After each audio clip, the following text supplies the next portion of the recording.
My name is Sheeba Ibidunni, and I'm the VP of Operations at Sonara Health, a remote dosing solution, where I bring 15 years of healthcare experience and policy experience with a focus on implementing innovative health interventions to increase access to care and promote health equity.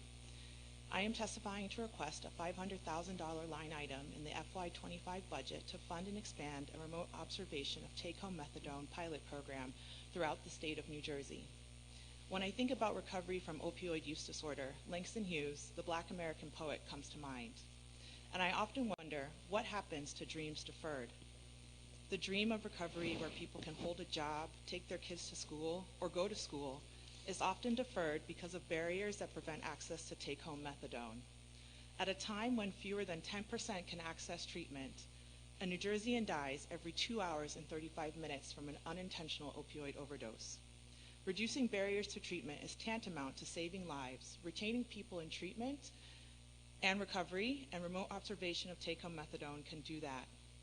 From COVID-19 pandemic data, we know increasing access to take-home methadone did not result in adverse events, but it did increase treatment retention and engagement, so much so that SAMHSA, the federal agency that oversees the behavioral health of the nation, ratified the take-home flexibilities issued during the COVID-19 pandemic into a final rule issued just last month on February 2nd. Despite this, we also know treatment centers are reluctant to give more take-homes, which means fewer people than are eligible will receive take-home methadone. Remote observation gives clinics the confidence to prescribe take-home methadone because they can better trust patients will take their medication as prescribed. Remote observation is simple. Patients scan a QR code on a tamper-evident label and record themselves taking their medication.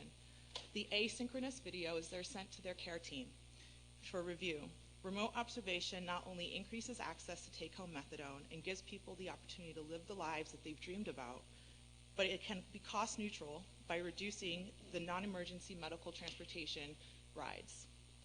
Opioid use disorder is the fourth leading reason for non-emergency medical transportation, with New Jersey spending an estimated $10 million of a $179 million budget for people to access opioid treatment programs.